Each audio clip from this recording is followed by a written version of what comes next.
महदेवमात्मबुद्धिप्रकाशम् मुमुक्षुर्वै शरणमहं प्रपद्ये। ॐ शान्ति शान्ति शान्तिः।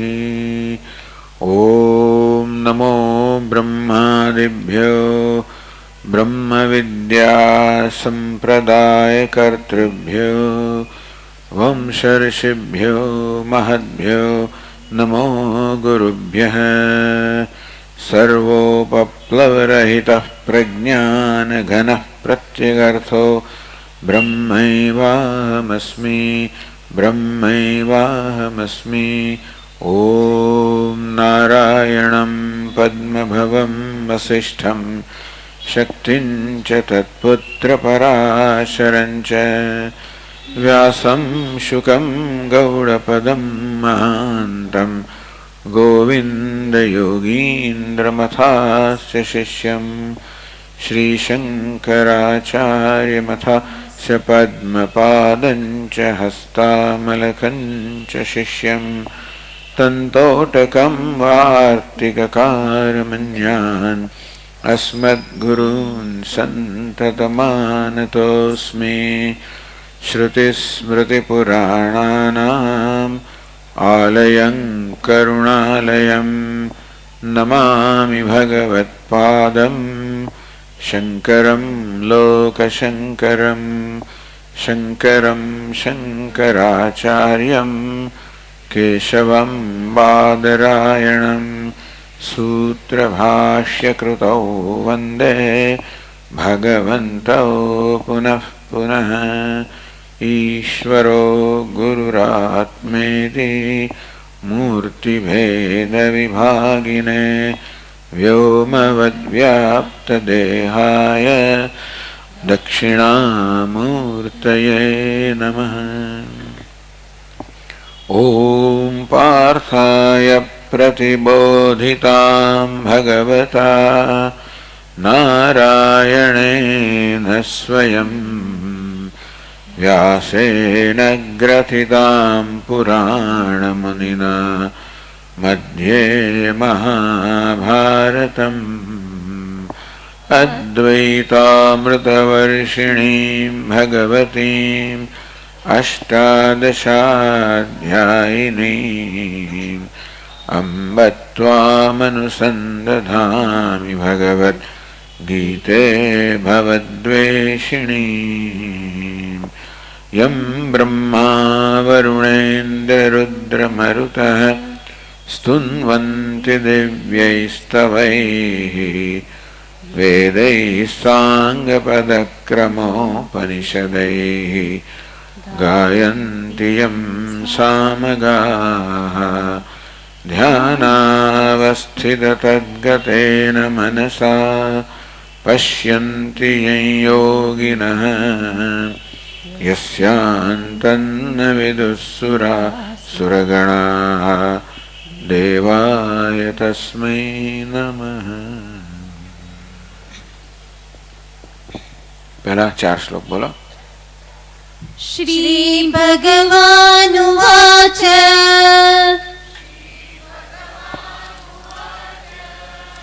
अभयं सत्त्वसंशुद्धिः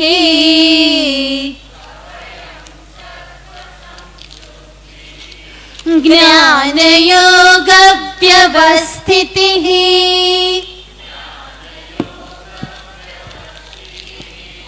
दानं दमश्च यज्ञश्च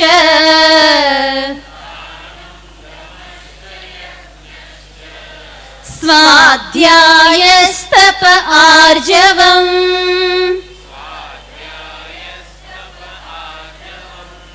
अहिंसा सत्यमक्रोधः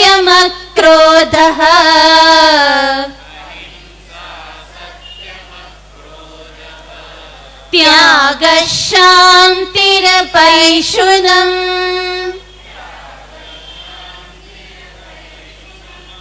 दया भूतेष्वलोलुप्त्वम्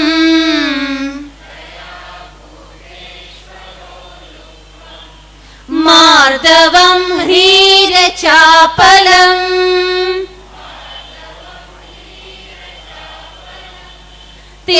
क्षमा धृतिः शौचम्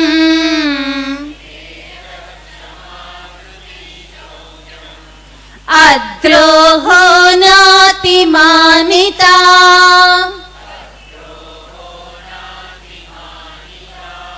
भवन्ति सम्पदं दैवीम्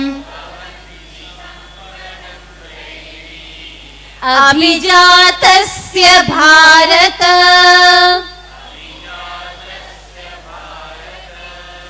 दम्भो दर्पोऽभिमानश्च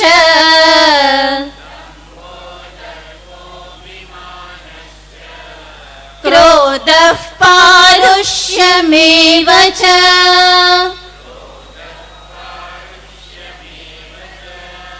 अज्ञानं चाभिजातस्य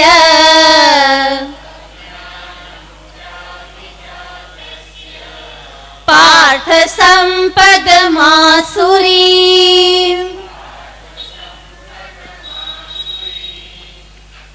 આ રીતે આ શ્લોકમાં ભગવાને દૈવી સંપત્તિ અને આસુરી સંપત્તિનું વર્ણન કર્યું.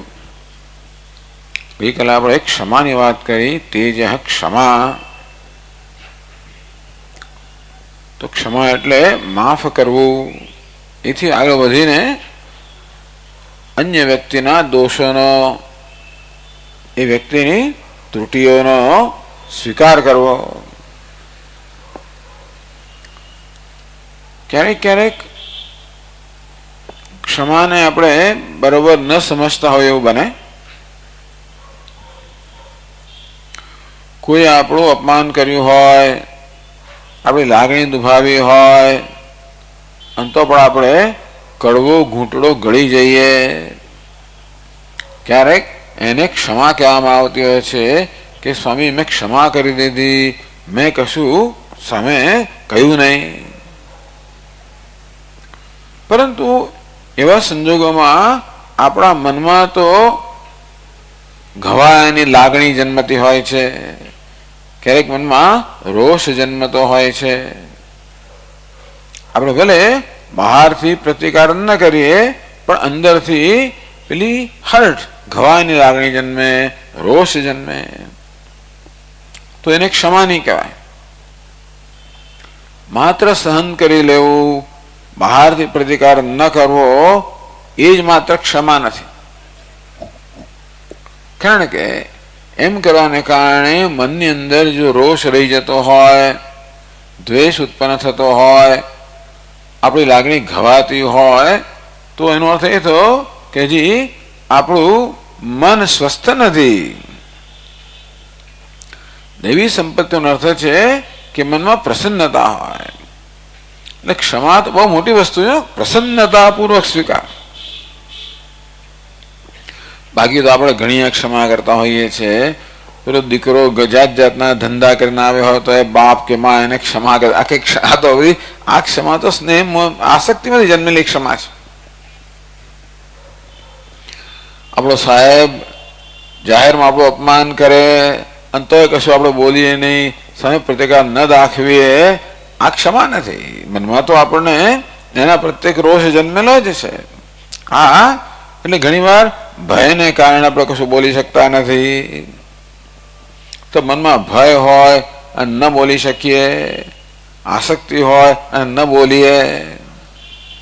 ક્યારેક લોભને કારણે આપણે કશું બોલતા નથી, બોલવાથી કદાચ આપણું કંઈક બગડી જાય અને માટે આપણે ટાળીએ. આ ફરી એટલા માટે કહેવાય છે ક્ષમા બહુ જ મહત્વનો ગુણ છે.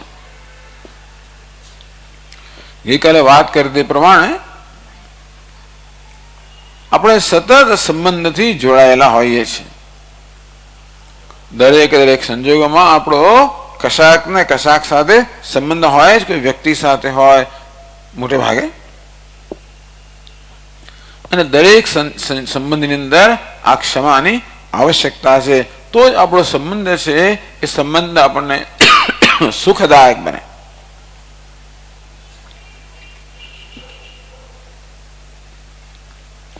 આ થોડુંક આ છે ને મોનિટર થોડુંક વધારે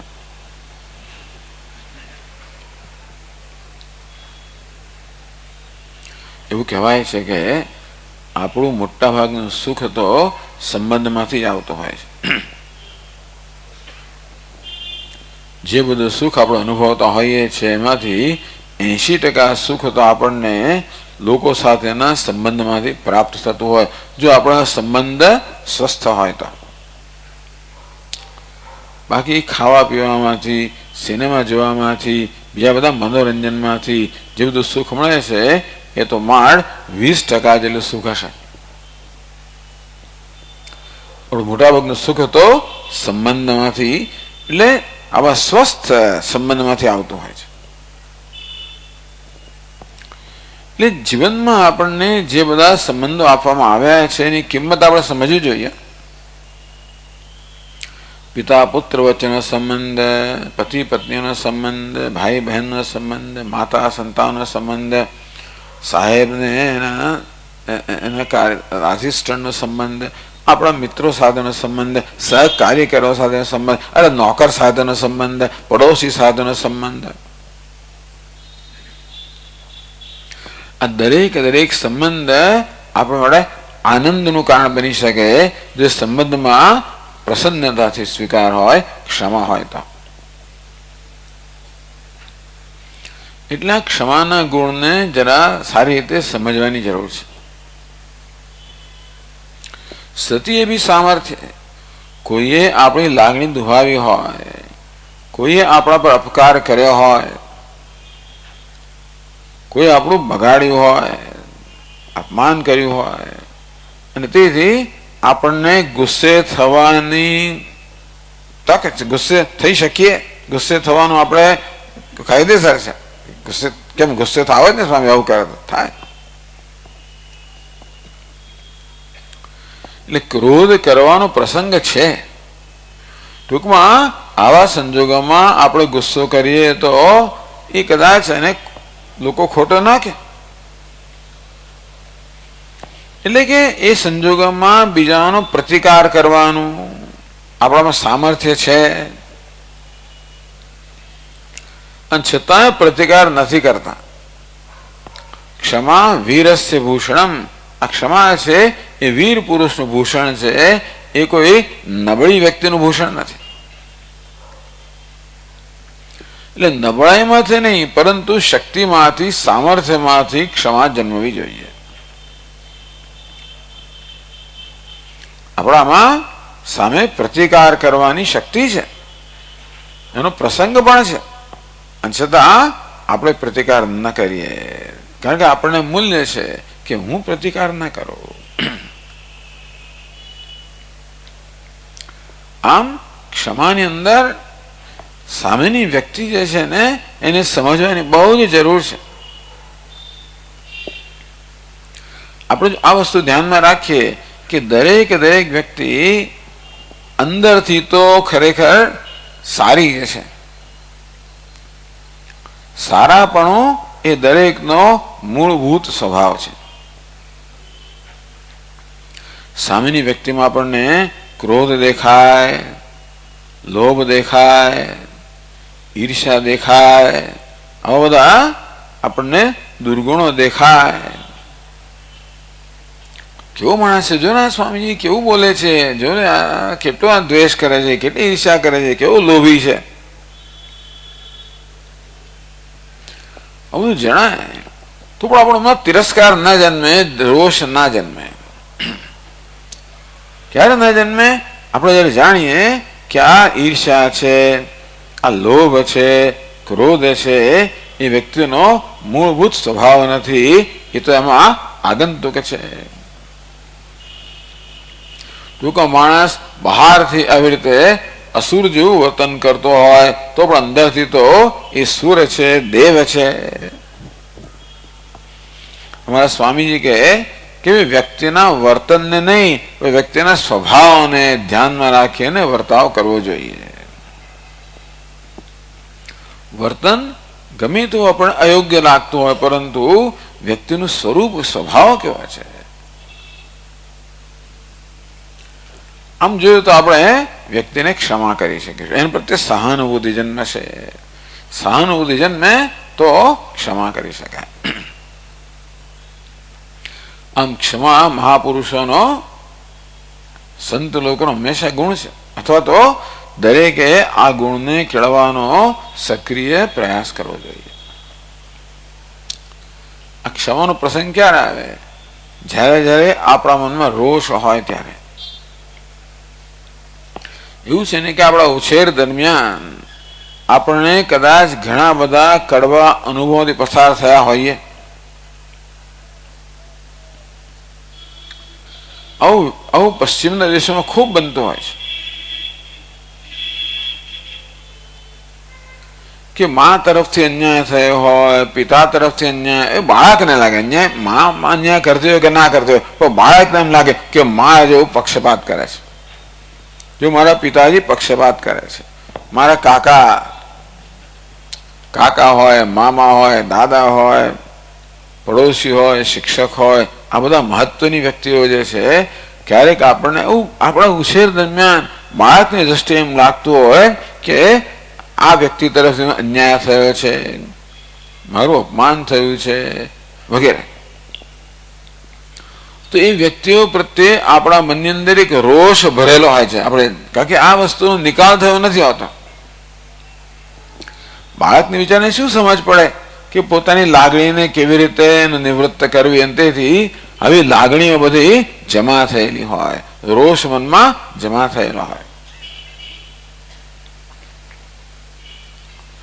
હવે આ રોષ છે ને એ આપણા જ મનમાં અશાંતિ જન્માવનારો છે. એટલે આપણે આપણા જેટલી વ્યક્તિઓ આપણા જીવનમાં ભાગ ભજવી રહી છે, બધા પ્રત્યે જરા વિચાર કરીને કે ભાઈ આ વ્યક્તિ પ્રત્યે મારામાં કયા પ્રકારનો ભાવ છે. જેને એમ લાગે કે મને ક્રોધ છે કે રોષ છે કારણ કે મારી દ્રષ્ટિએ વ્યક્તિ મને અન્યાય કર્યો છે, ધારો કે, તો કારણ કે આ રોષ તો મારા હૃદયમાં જ્વલન ઉત્પન્ન કરનારો છે અને માટે મને જ નુકસાન કરનારો છે. એ વ્યક્તિને તો કદાચ એની અસર થાય કે ના પણ થાય. તો મનમાં આ જે રોષ જમા થયેલો છે એનું નિવારણ કેમ થાય? ક્ષમાથી. કે સ્વામીજી આ વ્યક્તિ મને આવો અન્યાય કર્યો છે, આવું દુઃખ પહોંચાડ્યું છે, તો આપણા શાસ્ત્રોની મદદ લઈએ આપણે કે આ દુઃખ જે આપણે ભૂતકાળની અંદર અનુભવ પડ્યું છે એ શેને કારણે છે? આપણા પ્રારબ્ધને કારણે છે. ટૂંકમાં મારા પોતાના જ ભૂતકાળના કર્મને કારણે મારે આ પ્રકારના દુઃખજનક પ્રસંગોમાંથી પસાર થવું પડ્યું છે. અને કોઈ વ્યક્તિએ મને દુઃખ પહોંચાડ્યું હોય એવું લાગે તો એ વ્યક્તિ તો માત્ર નિમિત્ત જ છે, કર્મનું ફળ આપનાર તો ઈશ્વર છે. એ જ બધા શ્રીમદ ભાગવતની અંદર એકાદશ સ્કંદની અંદર એક ભિક્ષુ ગીત નામનું એક અધ્યાય છે. એમાં આ વાત બહુ સુંદર રીતે કરવામાં આવી. આ ભિક્ષુ હતો બિચારો, પણ લોકોએ એવો તો એને પરેશાન કર્યો, એના પર એવો ત્રાસ ગુજાર્યો.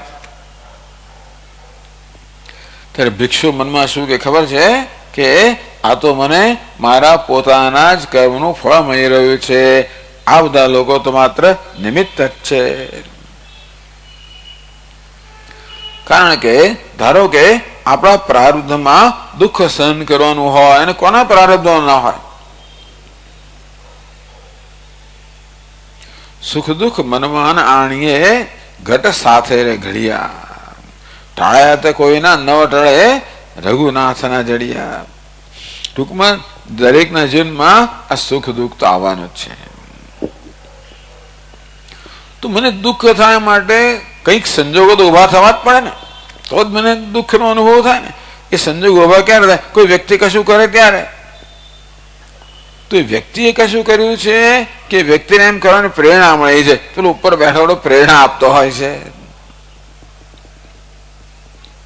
જે પેલી કઠપુતળી હોય ને, એ કઠપુતળી કેવી રીતે એનો પેલો સૂત્રધાર હોય એ પ્રકારે કઠપુતળી નાચતી હોય, તેવી રીતે આ બધા મનુષ્યો આપણે છે એ તો કઠપુતળી સમાન છે.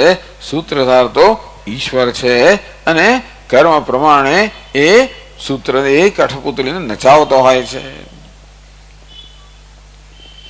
અને તેથી જે વ્યક્તિઓ આપણા જીવનમાં દુઃખનું કારણ બની છે કે નિમિત્ત બની છે એ બધા તો ઈશ્વરની પ્રેરણાથી એ પ્રકારે વર્ત્યા છે. ખરેખર તો મારું પોતાનું પ્રારબ્ધ કે મારા કર્મ જ એ માટે જવાબદાર છે. આવું પેલા ભિક્ષુ વિચારતો હતો. એટલે એમાં રોષ ના જન્મે. આ તો બહુ આટલો બધો ત્રાસ આપણો ગુજારવામાં આવે અને એ મનમાં રોષ ના જન્મે એ કોઈ સરળ વસ્તુ નથી. આ તો અઘરી વસ્તુ છે. પરંતુ જેટલું અઘરું કામ આપણે કરીએ એટલા આપણો આંતરિક વિકાસ થાય, અંદરથી આપણે એટલા શક્તિશાળી બનીએ. ક્ષમા વીરસ્ય ભૂષણમ. ક્ષમા તો વીર પુરુષનું ભૂષણ છે. મહાપુરુષોના જીવનમાં આવા ક્ષમાના કેટલાય પ્રસંગ જોવા મળતા હોય છે. ગાંધીજીના જીવનમાં તો ઘણા પ્રસંગો હતા. એક જગ્યાએ વર્ણન આવે છે ગાંધીજી એકવાર ટ્રેનમાં મુસાફરી કરી રહ્યા હતા. હંમેશા એ તો એ જમાનામાં 3rd ક્લાસમાં જ મુસાફરી કરે, કારણ કે એમ કે હું તો આપણા દેશનો ગરીબમાં ગરીબ માણસ જે રહેતો ને એ રીતે મારે રહેવું જોઈએ. ગરીબ માણસો બધા કપડા ક્યાં છે ભાઈ? એ ગાંધીજી એકવાર મોટી સભાને સંબોધન કરતા હતા મદ્રાસમાં, ચેન્નાઈમાં. એ બિચારી સભામાં તો કેટલા ગરીબ લોકો હતા, ફાટેલા તૂટેલા કપડા પહેરેલા, અને ગાંધીજી એને ભાષણ આપે કે આપણી જરૂરિયાતો ઓછી કરવી જોઈએ. થયા પછી ગાંધીજીને વિચાર્યું હું કોને આ બધું કહી રહ્યો છું, અને મારી પોતાની જરૂરિયાતમાં કેટલા કપડા પહેરેલા છે, મને કહેવાનો શું હક છે?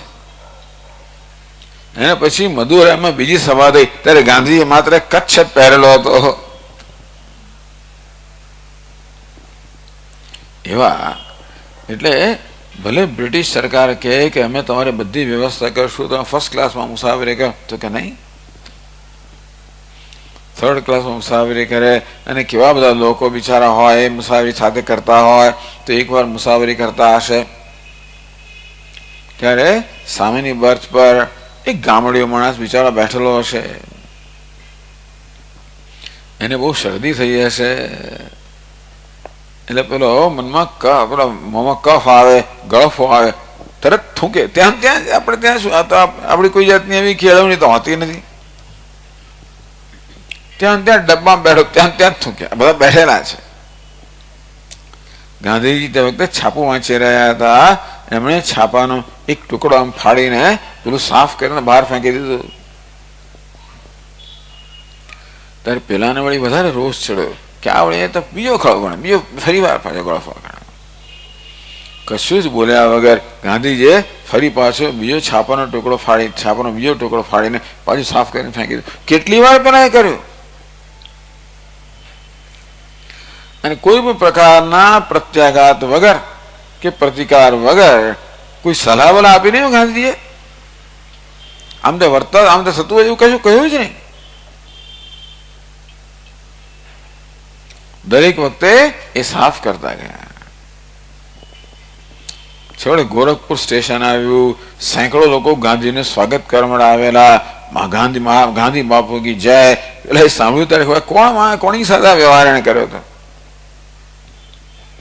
પગે પડ્યો કે બાપુ મને ક્ષમા કરો, મેં આવું દુર્વર્તન કર્યું. હવે ગાંધીજી બાપુ વાણિયા હતા ને એટલે બરાબર દરેક સંજોગોમાં એનો ઉપયોગ કેમ કરવો એ જાણે પાછા. કે તને ખરેખર પશ્ચાતાપ થયો હોય તો 2 વસ્તુ તું કર. એક તો એ કે ફરી વાર આ તું નિયમ કર કે તું જ્યાં હોય ત્યાં આસપાસ ગંદકી નહીં કરે, અને બીજું એ કે કોઈ ગંદકી કરતો હોય તો તું સાફ કરી નાખશે.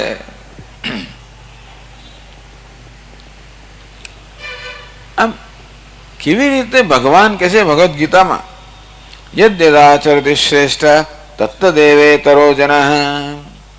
શ્રેષ્ઠ પુરુષ હોય, આગેવાન હોય, મહત્વની વ્યક્તિ હોય, એ જે પ્રકારનું આચરણ કરે એવું આચરણ અન્ય લોકો કરતા હોય છે. આચરણથી સિદ્ધ કરવું. અનમ ક્ષમા કે ગાંધીજી એને કહી શક્યા હોત, વળી શક્યા હોત ને એને, પણ નહીં. કેવી રીતે પ્રેમપૂર્વક વ્યક્તિને એમાં પરિવર્તન કેમ લાવવું. આજકાલ અંગ્રેજીમાં એક એક્સપ્રેશન છે, શબ્દ પ્રયોગ ટ્રાન્સફોર્મેટિવ મેનેજમેન્ટ, લીડરશિપ. ટ્રાન્સફર એટલે કે બીજામાં પરિવર્તન લાવવા રૂપી આગેવાની. આવા ગાંધીજી હતા તો કે ક્ષમા, કેવી રીતે ક્ષમાથી અન્યમાં કેવું પરિવર્તન લાવવું, બહુ મોટો ગુણ છે. એટલે ક્ષમા. આ મને લાગ્યું આ એક વસ્તુની જરા સ્પષ્ટતા કરવાની જરૂર છે. તેજ, ક્ષમા, ધૃતિ, શૌચમ વગેરે. શૌચમમાં એક બીજી સ્પષ્ટતા કરવાની પણ જરૂર લાગી મને. શૌચમ એટલે અશૌચમ એટલે મનની અસ્વચ્છતા, જે આપણે ગઈકાલે વાત કરી. આપણે વ્યવહારની અંદર મૈત્રી, કરુણા, મુદિતા, ઉપેક્ષા, સુખ દુઃખ, પુણ્ય પુણ્ય વિષયાણામ. સુખી મનુષ્ય પ્રત્યે મૈત્રી, દુઃખી મનુષ્ય પ્રત્યે કરુણા, પુણ્યશાળી મનુષ્ય પ્રત્યે મુદિતા, ખુશ થવું, અને પાપી મનુષ્ય પ્રત્યે ઉપેક્ષા. હવે અમારા સ્વામીજી આ વસ્તુ બહુ ભાર દે છે કે આપણા મનની અશુદ્ધિઓમાં એક અશુદ્ધિ છે આત્મ તિરસ્કાર. આ મોટા ભાગના કે દરેક માણસને એક અથવા બીજા અંશે ટેવ હોય છે કે પોતાને ઉતારી પાડવો. ભગવાન કે ઉદ્ધરેત આત્મનાત્માનમ નાત્માનમ અવસાદેત. આપણે આપણી જાતનો ઉદ્ધાર કરવો જોઈએ, આપણી જાતને ઉતારી ના પાડવી જોઈએ. પરંતુ આપણી જાતને જ ઉતારી પાડવાની આપણને ટેવ પડી ગઈ છે.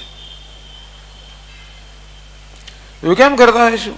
કારણ કે આપણને આપણા પ્રત્યે જ અનેક પ્રકારની અપેક્ષાઓ છે કે હું કેવો હોવો જોઈએ, એ પ્રકારનું એક ધોરણ મેં મારા માટે સ્થાપિત કરેલું છે કે મારે તો આમ જ કરવું જોઈએ, આમ જ બોલવું જોઈએ.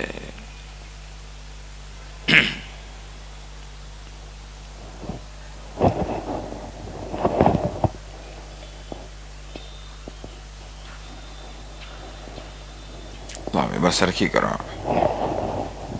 પછી ફોટા ભરવા દેખાવું જોઈએ ને. એટલે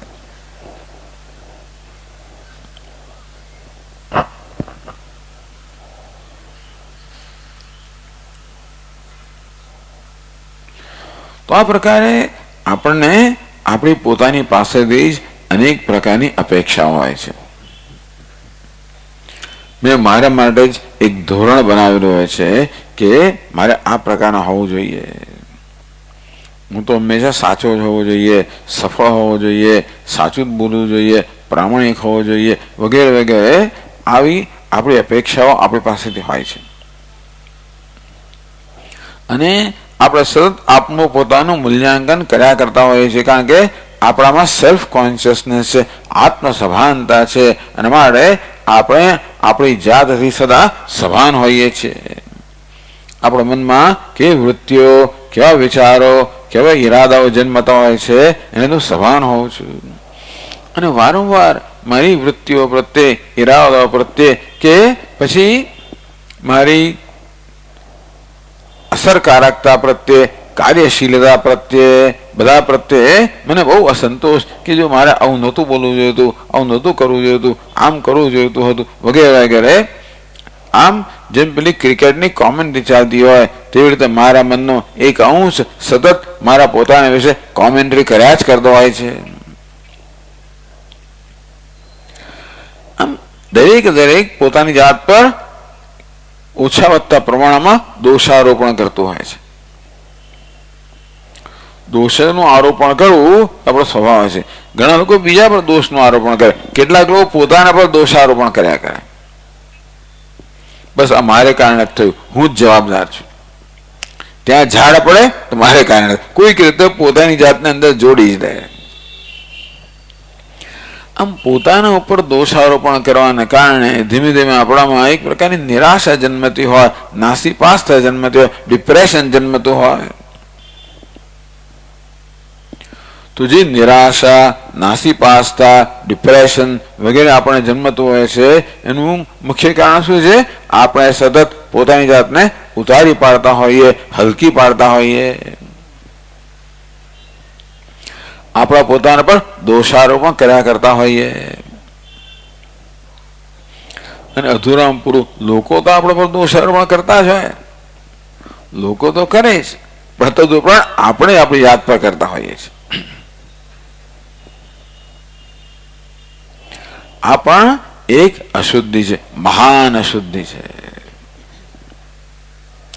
એટલે અમારા સ્વામીજી આના પર બહુ ભાર દે કે નહીં ભાઈ, પોતાની જાત પર પોતાની જાતને ઉતારી ના પાડવી જોઈએ, પોતાની જાતને હલકી ના પાડવી જોઈએ, પોતાના પર દોષારોપણ ન કરવું જોઈએ, પોતાના પ્રત્યે પણ ક્ષમા હોવી જોઈએ.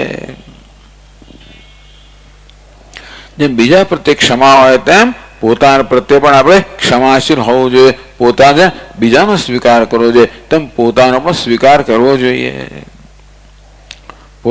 પોતાની મર્યાદાઓનો સ્વીકાર. આપણે સમજવું જોઈએ કે દરેક વ્યક્તિમાં કંઈક શક્તિઓ પણ હોય છે અને મર્યાદાઓ પણ હોય છે. અંતે રીતે મારામાં પણ અનેક મર્યાદાઓ છે. ભગવાને આપણને અનેક શક્તિઓ આપેલી છે. જ્ઞાન શક્તિ, ઈચ્છા શક્તિ, ક્રિયા શક્તિ. બુદ્ધિમાં જ્ઞાન શક્તિ છે, મનમાં ઈચ્છા કે સંકલ્પ શક્તિ છે, અને પ્રાણમાં ઇન્દ્રિયોમાં ક્રિયા શક્તિ છે.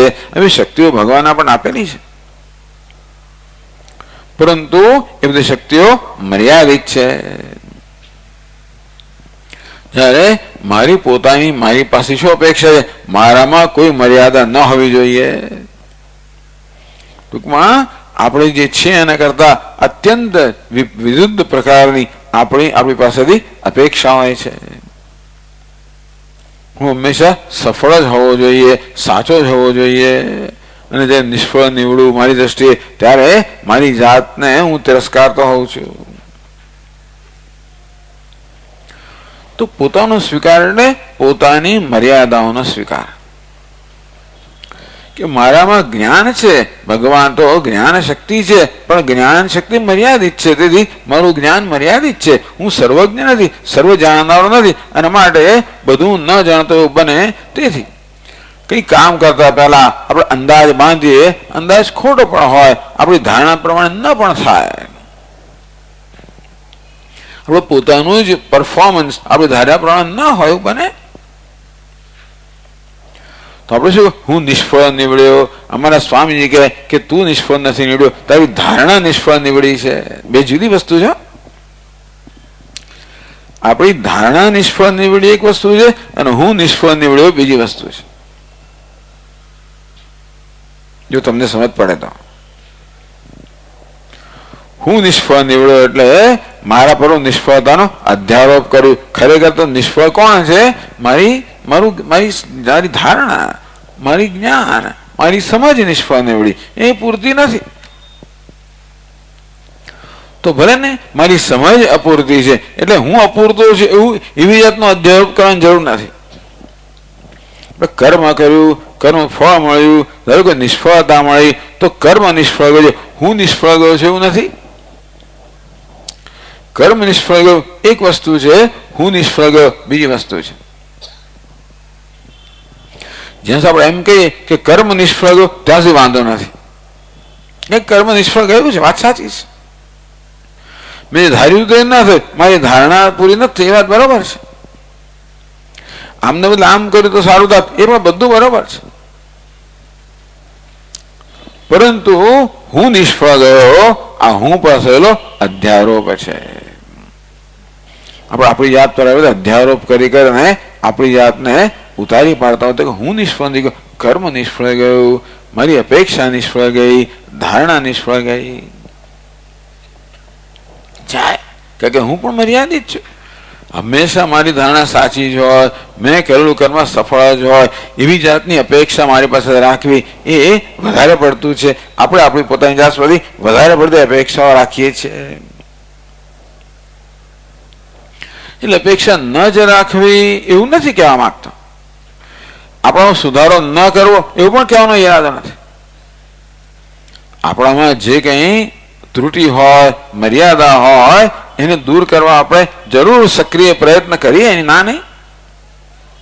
અર્થાત આપણે સુધારવાનો, આપણો ઉન્નતિ લાવવાનો સતત પ્રયત્ન આપણે જરૂર કરીએ.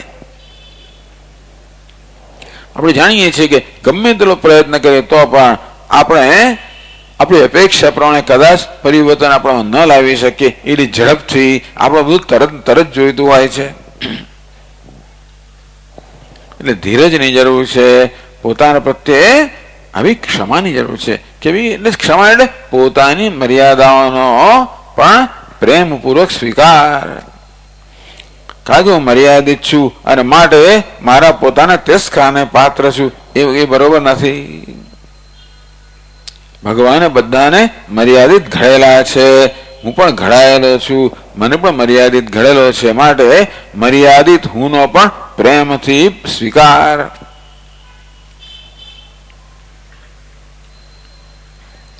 પછી મારી મર્યાદામાંથી મુક્ત થવાનો જરૂર પ્રયત્ન કરો.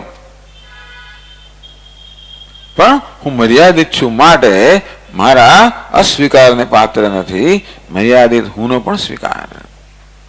મારી મર્યાદાઓનો સ્વીકાર, મારી ત્રુટિનો સ્વીકાર, મારા પ્રત્યે ક્ષમા. આમ આ ક્ષમાનો એક આ પાસું પણ બહુ જ મહત્વ, કે વારંવાર આપણે નિષ્ફળતા મળતી હોય છે. વારંવાર આપણે અપેક્ષા પ્રમાણે આપણે કરી શકતા નથી હોતા. તો દરેક વખતે મારી જાતને હું પછી દોષિત ઠરાવો, મારી જાતને હલકી પાડું, ઉતારી પાડું, અસ્વીકાર કરું, તિરસ્કાર કરું, બરોબર નથી. પણ સ્વામીજી, નહીં તો પછી આપણે વિકાસ કેમ થશે? આપણે આપણી જાત માટે સંતોષ માની લો તો વિકાસ કેમ થશે? આપણે નથી કે સંતોષ માની લો એટલે આ પ્રયત્ન ના કરો.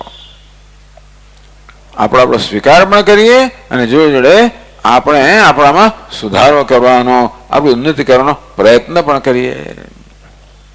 નાત્માનમ અવસાદયેત, પોતાની જાતનું અવસાદન ન કરવું જોઈએ, પોતાની જાતને હલકી ના પાડવી જોઈએ, પોતાની જાતને ઉતારી ના પાડવી જોઈએ. આમ આત્મ સ્વીકાર, આત્મ તિરસ્કાર એ પણ એક મોટી અશુદ્ધિ છે. શૌચમ એટલે મનની શુદ્ધિ. એમાં આત્માનો પોતાનો અસ્વીકાર કે પોતાનો તિરસ્કાર એ પણ અશુદ્ધિ છે, બહુ મોટી અશુદ્ધિ છે. અને તેથી આપણે મનમાં વૃત્તિઓનું નિરીક્ષણ કરતા રહીએ અને જ્યારે પણ આપણે જણાય કે જો, અને એક ટેવ પડી ગયું છે આપણને, પેલું જેવી રીતે પેલી નીકો ખોદી હોય અને જેમ એમાંથી પાણી વહ્યા કરે તેવી રીતે આપણા મનમાં પણ કેટલી નીકો ખોદાઈ ગયેલી છે. અને તેથી મનને અમુક રીતે વિચારોને ટેવ જ પડી ગઈ છે. મન આપણે પૂછતું નથી, એ પ્રકાર આપોઆપ જ વિચારવા લાગે છે. અંતે રીતે પોતાનો અસ્વીકાર કરવો, પોતાનો અપમાન કે પોતાનો તિરસ્કાર કરવો, આવી જાતની એક ટેવ પડી ગઈ છે. એટલે કશુંક બને તરત જ એ પ્રકારની મનના વિચારો ચીલો ચાલવા માંડે. આ બધું જરા અંદરથી જોવાની જરૂર છે. આપણે આપણા પોતાનાથી પરિચિત થવાની જરૂર છે. આપણા મનથી પરિચિત થવાની જરૂર છે. મનની વૃત્તિઓથી વગેરે પરિચિત થવું જોઈએ, તો જ આપણે એમાં ફેરફાર કરી શકીએ ને. એટલા માટે આપણે આ બધી ચર્ચા કરતા હોઈએ છીએ. આ દરેક વૃત્તિની જેથી આપણે સમજીએ કે એનો શું અર્થ થાય, એનું શું સ્વરૂપ છે, શું હેતુ છે, શું ફળ છે.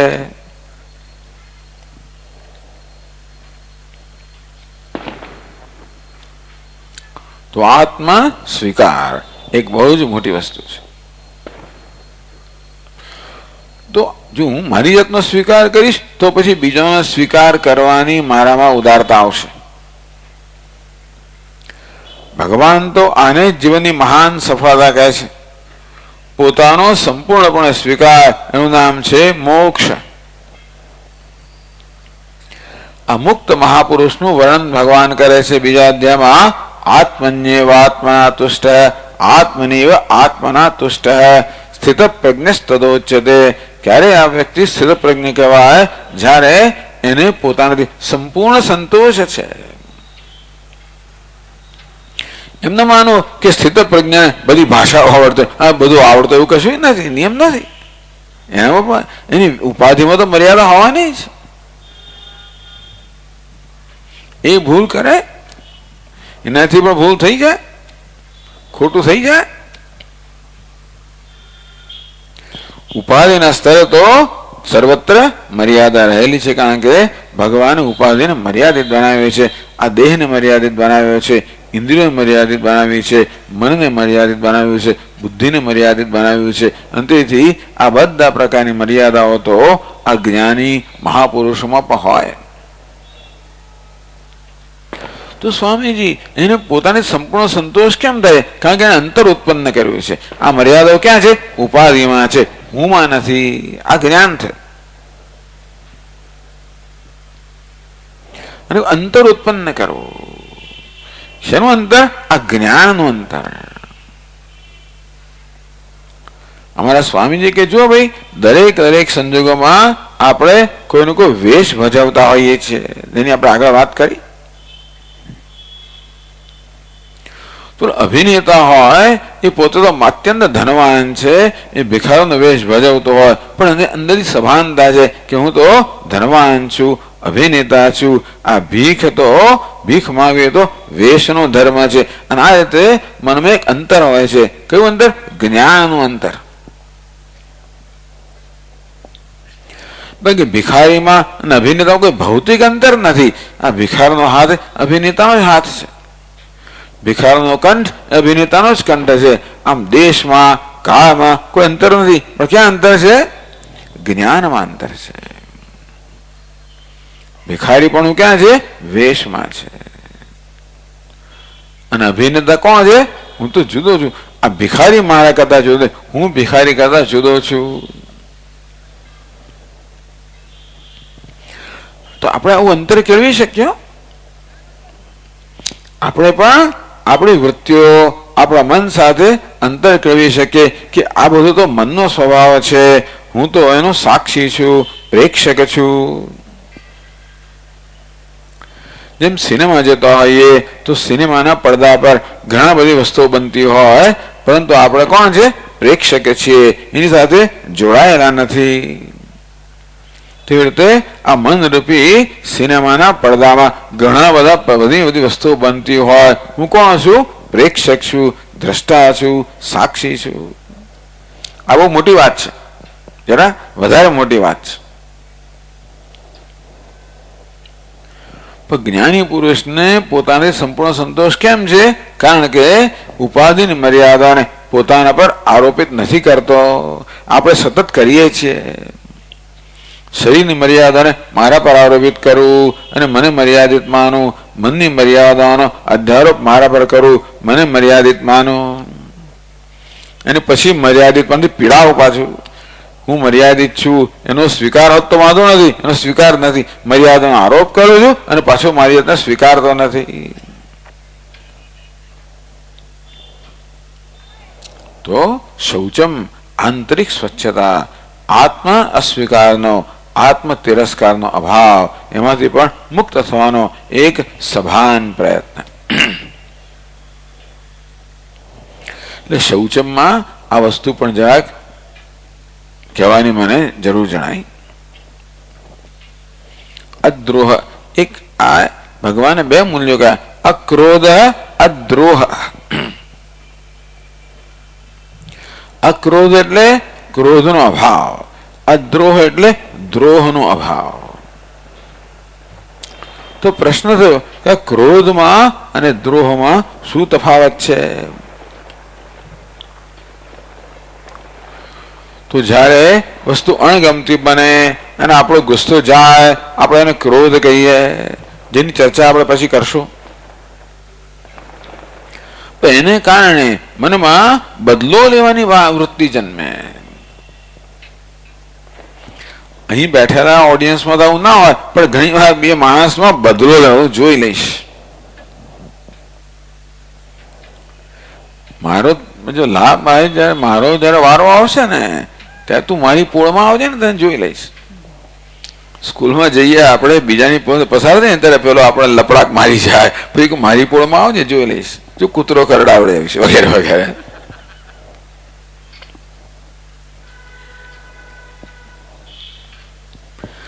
આમ સામેની વ્યક્તિએ કારણ કે કોઈક રીતે આપણને નાખુશ કર્યા છે કે આપણે દુઃખી કર્યા છે અને માટે બદલો લેવાની વૃત્તિ છે, એને દ્રોહ કહેવામાં આવે છે.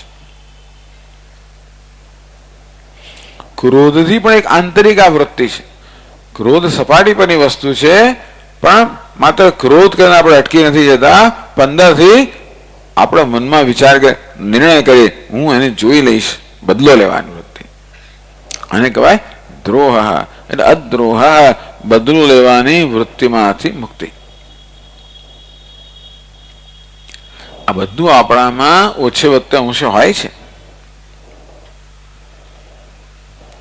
એટલે આપણે આ બધી વૃત્તિઓથી સભાન બનીએ. ભગવાને 26 બધા સદગુણોનું વર્ણન કર્યું. એટલે 26 દુર્ગુણોનું વર્ણન સમજી લેવાનું અંદર. આ ક્રોધ એ સદગુણ હોય તો ક્રોધ દુર્ગુણ થયો, અદ્રોહ સદગુણ હોય તો દ્રોહ દુર્ગુણ થયો. ભલે ભગવાને બીજા 4થા શ્લોકમાં આસુરી સંપત્તિનું વર્ણન, પણ 26 દૈવી સંપત્તિમાં 26 આસુરી સંપત્તિનું વર્ણન આવી જ ગયું. અહિંસા એટલે કહ્યું અભયમ, જો આ દૈવી સંપત્તિ, ભય આસુરી સંપત્તિ થઈ. સત્વ સંશુદ્ધિ, અંતઃકરણ શુદ્ધિ દૈવી હોય તો અશુદ્ધિ આસુરી થઈ. અહિંસા સંપત દૈવી હોય તો હિંસા, સત્ય દૈવી હોય તો અસત્ય આસુરી, બરાબર ને. અહિંસા, સત્યમ, અક્રોધ, ત્યાં ટૂંકમાં આ બધી જે વૃત્તિઓ ભગવાને દૈવી સંપત્તિ કહી એની વિરુદ્ધની આસુરી સંપત્તિ જ થઈ ગઈ. આપણે એનો જ વિચાર કર્યો અને કેવી રીતે આ બધાને દૂર કરવી. ભૌંદી સંપદમ દૈવીમ અભિજાતસ્ય ભારત. ગઈકાલે કહ્યું તેમ ભગવાન અર્જુનને ભારત એમ કહીને સંબોધે છે. ભરત કુળમાં, ભરત વંશમાં જેનો જન્મ થયો છે એ ભારત એટલે ટૂંકમાં અર્જુનમાં પોતાના વંશ પરંપરાથી એ પ્રકારની શુદ્ધિ આવેલી છે.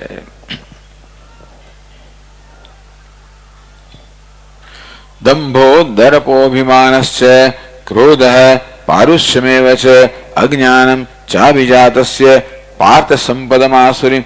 ભગવાન કહે છે કે લોકો આ પ્રકારની સંપત્તિ લઈને જ જન્મ્યા હોય છે.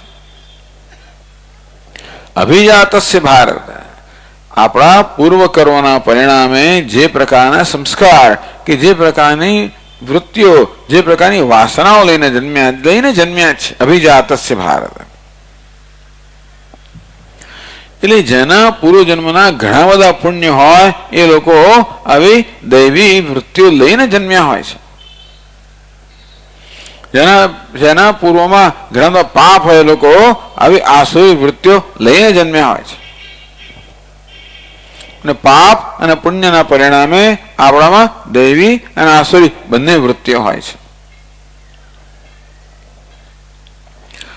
હવે એમાં જે આસુરી વૃત્તિવાળા છે એ તો અહીંયા સાંભળવાના છે જ ને કોઈ દિવસ. જેને માટે ભગવાન બધું વર્ણન કરે છે ને એમાંનો એકેય માણસ આ સાંભળવાનો જ નથી.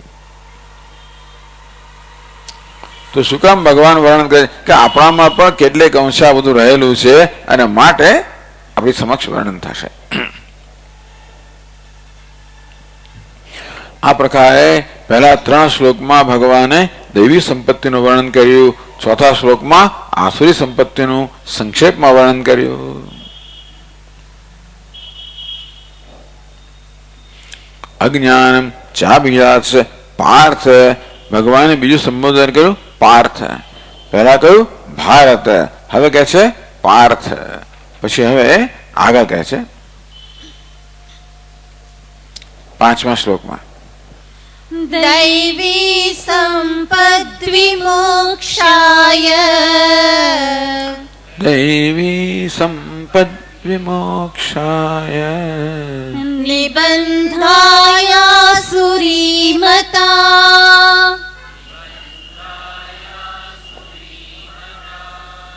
માશુ ચ સંપદં દૈવીમ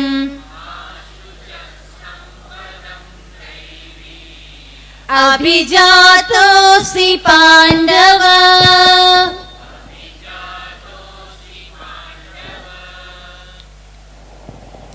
તો દૈવી અને આસુરી બંને સંપત્તિનું વર્ણન કર્યા પછી ભગવાન અનયો સંપદો કાર્યમુચ્યતે આ પ્રકારની સંપત્તિનું શું પરિણામ આવે છે ભગવાન કહે દૈવી સંપદ વિમોક્ષાય આ દૈવી સંપત છે વિમોક્ષાય એ મોક્ષનું કારણ છે મુક્ત કરનારી છે નિબંધાય આસુરી મતા અને આસુરી જે વૃત્તિઓ છે એ નિબંધ એટલે નિયત બંધ જરૂર બંધન કરનારી છે આમ બંધ અને મોક્ષ અગત્યની વસ્તુઓ છે 18મા અધ્યાયમાં ભગવાન વર્ણન કરે છે સાત્વિક બુદ્ધિનું પ્રવૃત્તિમ છે નિવૃત્તિમ છે કાર્ય ભયાભયે બંધમ મોક્ષમ ચ યા વેત્તિ બુદ્ધિસ્સા પાર્થ સાત્વિકી એને સાત્વિક બુદ્ધિ કહેવાય જે બંધને અને મોક્ષને પારખી શકે છે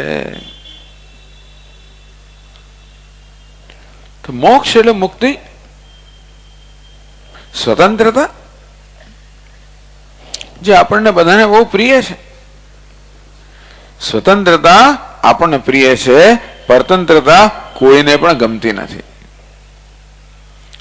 પરતંત્રતા કહો અસહાયતા કહો એનો અંદરથી બધા વિરોધ કરતા હોય છે બહારથી પેલા સંજોગો આપણી તરફેણમાં ન હોય તો આપણે બહારથી બધી અસહાયતા કે પરતંત્રતા સ્વીકારી લઈએ જુદી વાત છે કશું ન બોલીએ પ્રતિકાર ન કરીએ કે પ્રત્યાઘાત ન દાખવીએ એ જુદી વાત છે અંદરથી તો પ્રાણી માત્રને સ્વતંત્રતા જ ગમે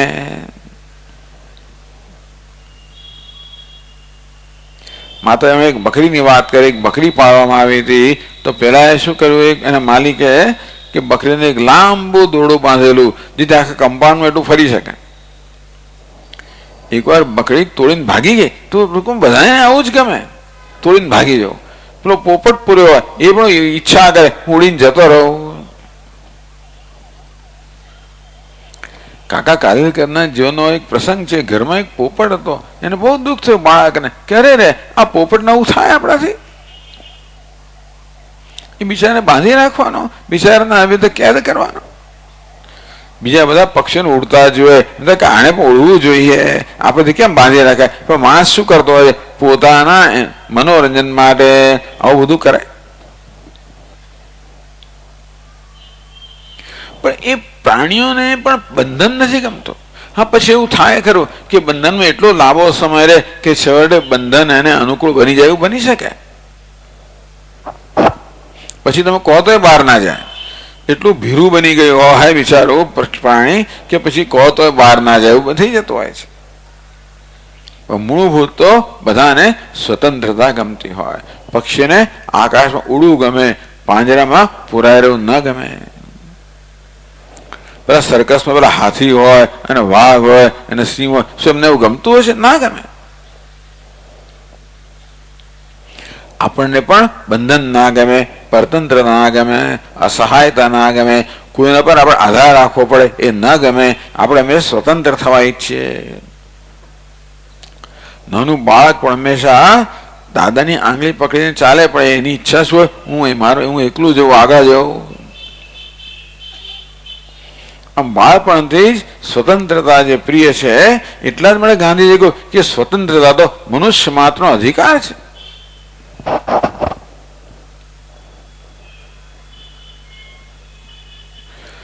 એટલા માટે અધિકારને જાગૃત કરી છે કે દરેકને સ્વતંત્રતા માટે પ્રેમ અંદરથી હોય છે બહુ લાંબો સમય પરતંત્ર રહ્યો ને એટલે આપણે પછી પરતંત્રતા પણ છેવટે કોઠે પડી જાય છે એવું લાગે પણ ખરેખર એટલે પેલું રાત સારું હતું એવું કહેવા લાગે, પણ એ ખરેખર તો કોઈને પરતંત્રતા ગમે નહીં. તો મોક્ષ એટલે સ્વતંત્રતા. તો એ મોક્ષ એટલે સ્વતંત્ર એટલે શું? જે ફાવે એ કરવું એનું નામ મોક્ષ કહેવાય. મુક્ત માણસ મુક્ત થઈ ગયો એટલે જે ફાવે એમ કરે સ્વામીજી. એનું કોઈ બંધન નથી, એનો કોઈ નિયમ નથી ને એવું નથી. જે માણસ મુક્ત છે એનો અર્થ નહીં કે સ્વચ્છંદ. સ્વતંત્રતા એક વસ્તુ છે, સ્વચ્છંદતા બીજી વસ્તુ છે. આપણે હિન્દુસ્તાનમાં શું છે? સ્વતંત્રતા સ્વચ્છંદતા છે. ખાસ કરીને આપણા રસ્તાઓ પર શું છે? સ્વચ્છંદ, જેમ ફાવે એમ કરવું. લોકો એટલા બધા બહાદુર બની ગયા છે કે દોડ પૂરું પાટ પેલી મોટર આવતી તો આમ ધીમે આમ ચાલે, જાણે કે બગીચામાં ના ચાલતો, અને પેલી મોટરને હાથ દેખાડે, તું પોલીસ હાથ દેખાડે, અને તું પેલો આવીને કચરી નાખશે, ચિંતા જ નથી એને.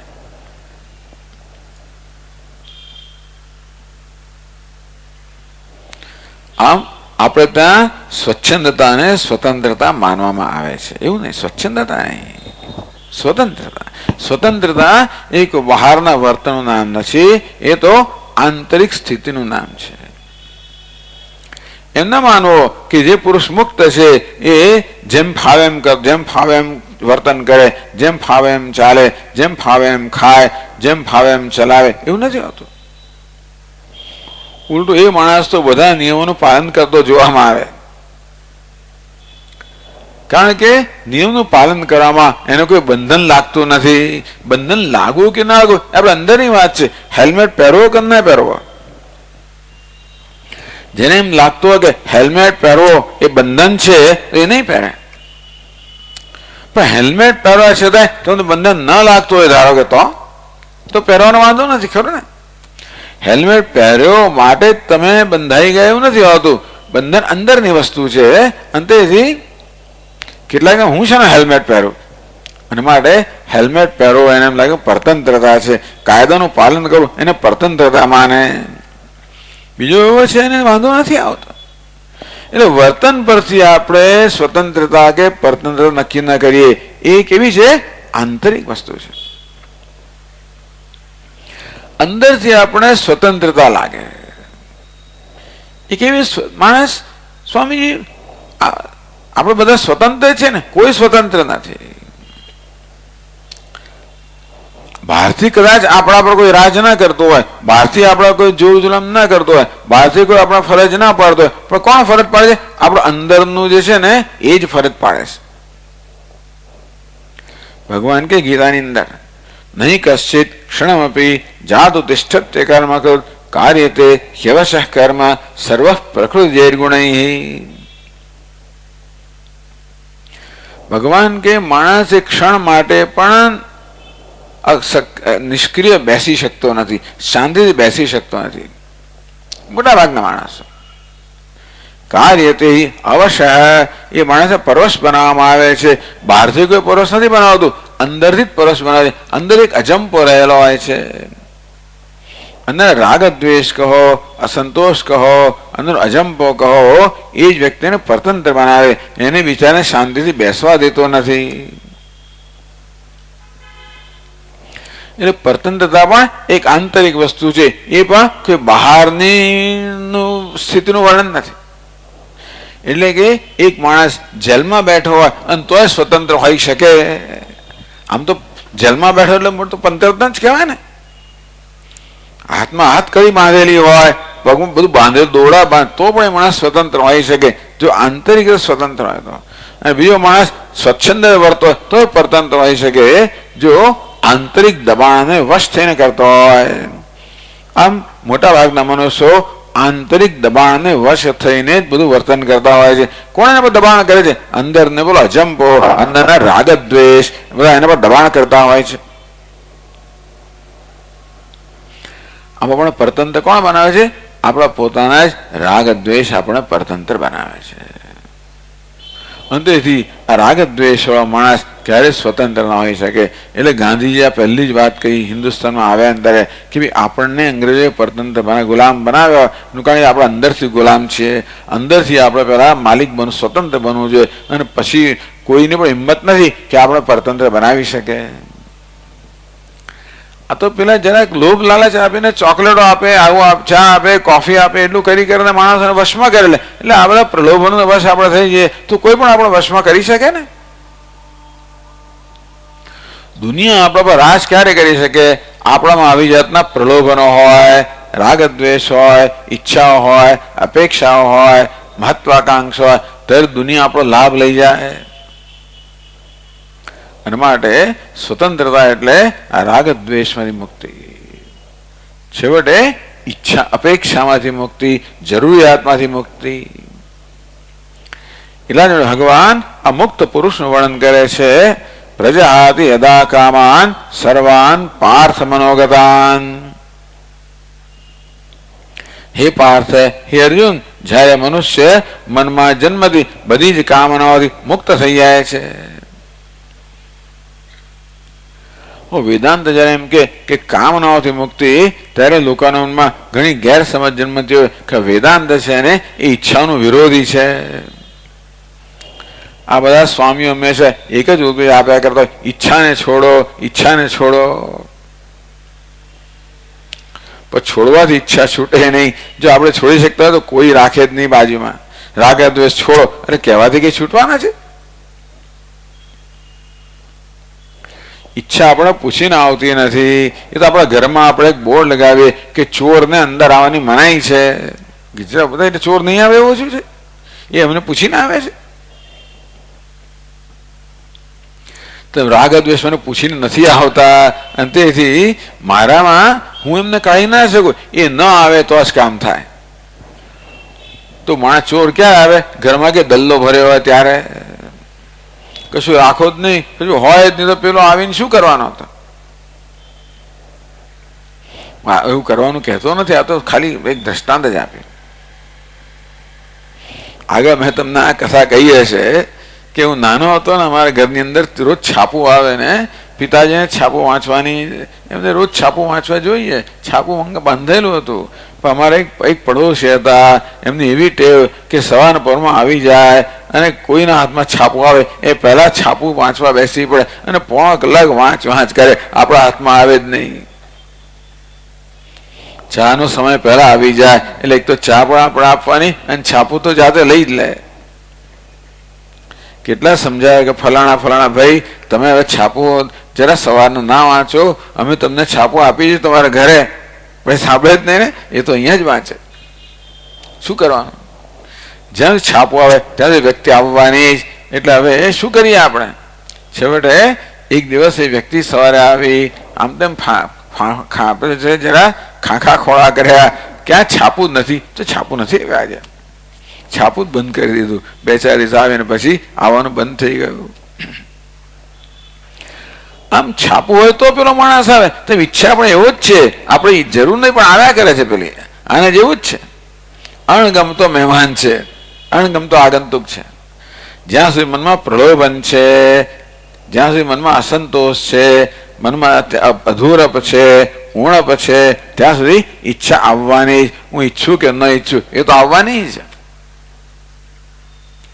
મારે જેવી રીતે પેલી વ્યક્તિને આવતો બંધ કરવા માટે એનું કારણ આપણે દૂર કર્યું, કારણ દૂર થાય તો કાર્ય દૂર થાય. તેવી રીતે ઈચ્છાનું કારણ દૂર થાય તો જ ઈચ્છા દૂર થાય. શું કારણ છે? પરતંત્રતા. રાગ અને દ્વેષ, અંદરની ઉણપ, અંદરની અધૂરપ, આ બધું કારણ છે. તો બંધાય એટલે કયું? દૈવી સંપત વિમોક્ષાય નિબંધાય આસુરી મતા. મુક્ત થવાનો સરસ ઉપાય ભગવાને બતાવી દીધો. મોક્ષનો સરસ ઉપાય ભગવાને બતાવી દીધો. દૈવી સંપત વિમોક્ષાય. જે દૈવી સંપત કહેવામાં આવે ને, બસ એને આપણે કેળવવી, એને જાગૃત કરવી, એને પોષણ કરવી, એને મજબૂત બનાવવી અને આસુરી સંપત્તિને દૂર કરવી. તો જો તરત સ્વતંત્રતાનો અનુભવ થશે. જ્યારે આપણે ક્રોધ અને અક્રોધ, ક્રોધ કરીએ ત્યારે શેની નિશાની છે? પરતંત્રતાની નિશાની છે. અક્રોધ શેની છે? સ્વતંત્રતાની નિશાની છે. પ્રતિકાર કરો પરતંત્રતાની નિશાની છે. ક્ષમા કરવી સ્વતંત્રતાની નિશાની છે. જે આમ જેનું વર્ણન કરવામાં આવ્યું એ દૈવી સંપત્તિના આપણે જેટલે અંશે આપણે એમને અપનાવીશું, જેટલે અંશે આપણે એમનું પાલન કરીશું અને આપણે કેળવીશું, એટલે અંશે આપણે સ્વતંત્ર થતા જ જઈશું.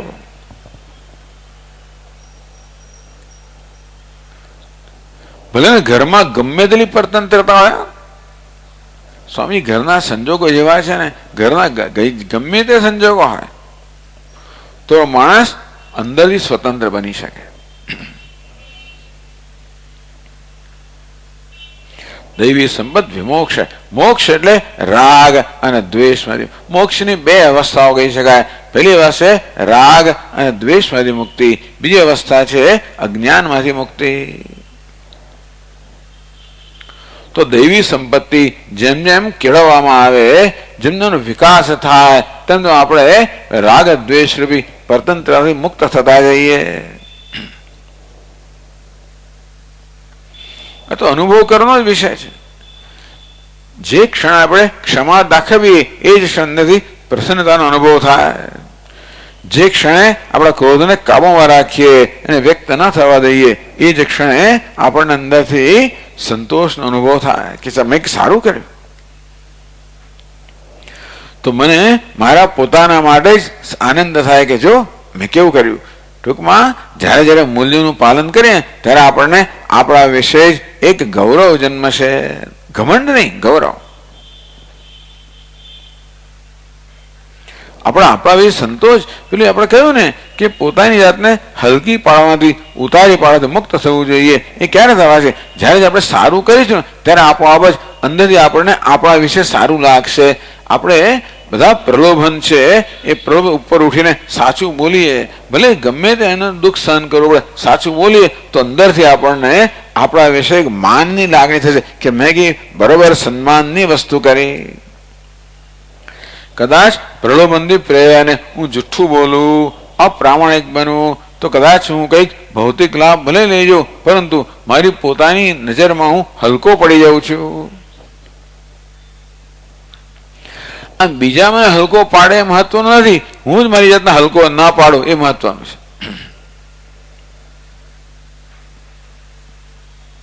એ ક્યારે બને? જ્યારે હું દૈવી સંપત્તિનું અનુસરણ કરું ત્યારે. એવું કેમ છે સ્વામી? કારણ કે દૈવી સંપત્તિ છે ને એ ખરેખર આત્માના સ્વભાવને અનુરૂપ છે. આત્મા કેવો છે? અહિંસક છે, સત્ય સ્વરૂપ છે, પ્રામાણિક છે. આ બધા આત્માનો સ્વભાવ છે. અને તેથી જેટલે અંશે દૈવી સંપત્તિનું અનુસરણ કરવું એટલા અંશે હું પોતાની જાતના પોતાના સ્વભાવને અનુસાર વર્તું છું. એટલે અંદર એક સંવાદિતા સ્થપાય છે. જ્યારે જ્યારે મૂલ્યનો ભંગ થાય ત્યારે અંદર વિસંવાદિતા, અંદર એક સંઘર્ષ જન્મતો હોય છે. મારે કેવું જીવન જીવવું જોઈએ? આત્માના સ્વભાવને અનુરૂપ જીવન જીવવું જોઈએ. એ કેમ જીવાય એ માટે ભગવાને આ બધી દૈવી સંપત્તિનું અહીંયા વર્ણન કર્યું.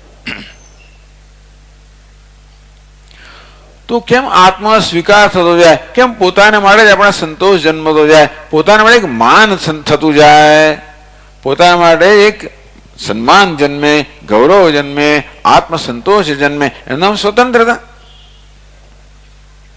અને પોતાના વિશે અસંતોષ હોય, પોતાના વિશે જ માન ના હોય, પોતાના વિશે ગૌરવ ના હોય, પોતાને જ આપણે હલકો પાડતો હોય, એનું નામ છે બંધન. તો જ્યારે જ્યારે આસુરી વૃત્તિના આપણે પ્રભાવમાં આવી જઈએ અને આપણે સ્વભાવથી વિરુદ્ધ વર્તન કરીએ ત્યારે અંદરથી આપણને એક ગિલ્ટ ફિલિંગ અર્થાત અપરાધની લાગણી જન્મતી હોય છે, સંઘર્ષ જન્મતો હોય છે. આપણા પોતાના વિશે આપણને માનનો અભાવ જન્મે, આપણા પોતાના વિશે ગૌરવનો અભાવ જન્મે, આપણા પોતાના વિશે જ આપણને આવી લાગણી થાય કે હું બરોબર નથી.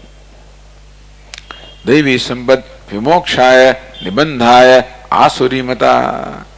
આસુરી સંપત્તિ છે એ જરૂર બંધન કરનારી છે, પરતંત્રતા લાવનારી છે, ડિપ્રેશન લાવનારી છે. એમ ના માનું સ્વામી આ બધા જુઠ્ઠું બોલનારા લોકો જ આગળ વધી જાય, એમ પણ એમના મનની સ્થિતિ કેવી છે એ જરા જોવા જેવું હોય છે. માત્ર દુન્યવી દ્રષ્ટિએ કે ભૌતિક રીતે માણસ આગળ વધી ગયો એટલે એને આંતરિક સફળતા મેળવી એવું કશું નથી હોતું. અને એ પણ ખોટી માન્યતા છે કે જુઠ્ઠું બોલતું આગળ વધાય. એ માન્યતા એ તો હિન્દુસ્તાનમાં આપણે કઈ રીતે આપણા મગજમાં ઘૂસી ગયું છે કે સ્વામીજી અપ્રામાણિક હોય એ જ માણસ આગળ વધે, પ્રામાણિક ના વધે. એ બધું પણ આપણી માન્યતા છે.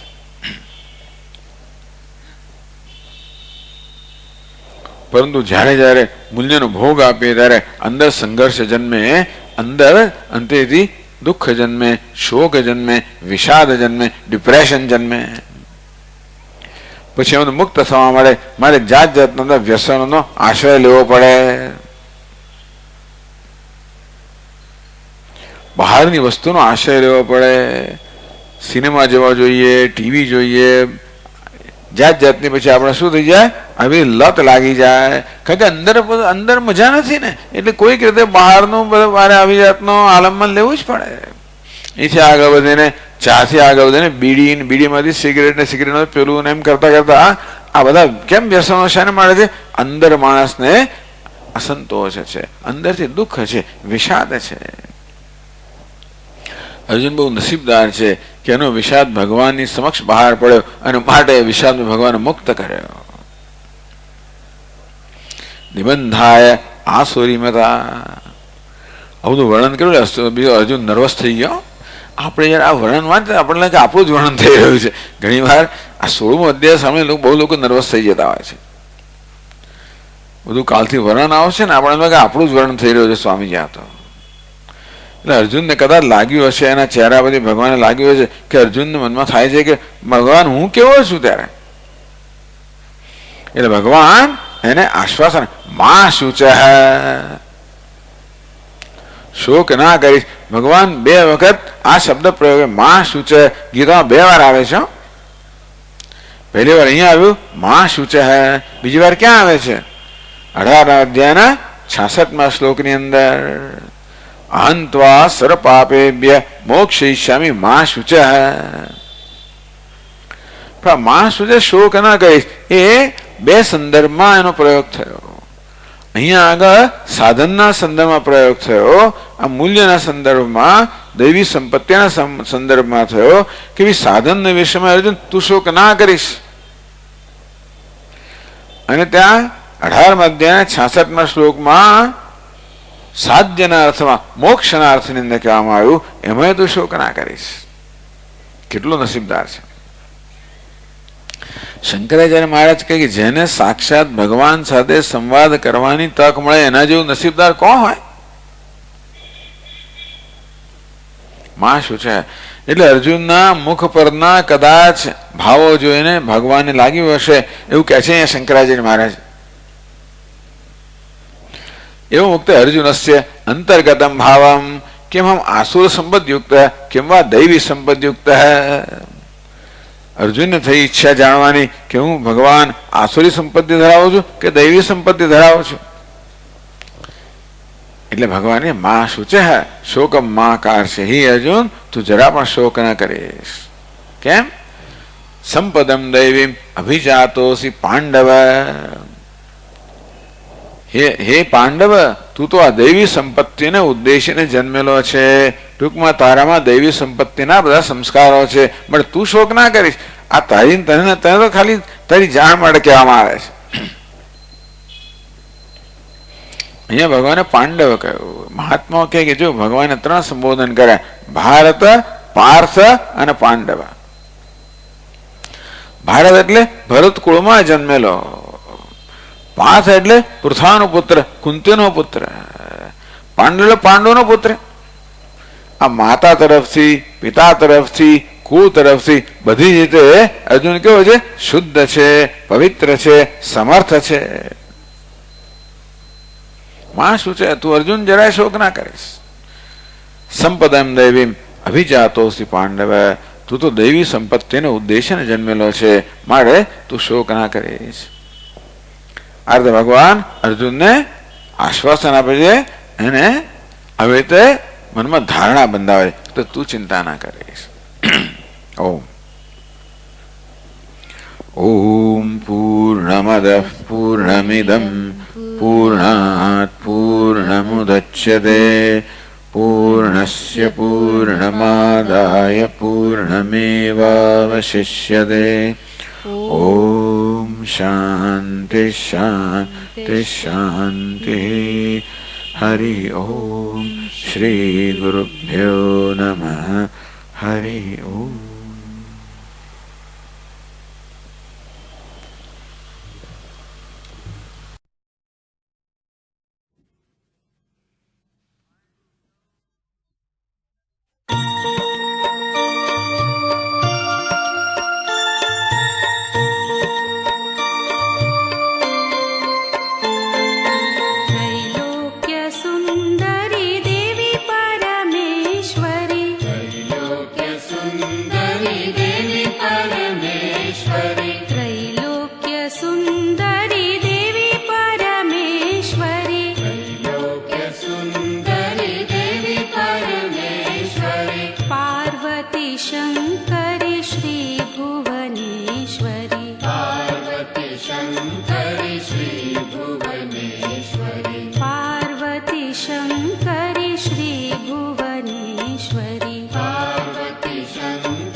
शांति प्रेम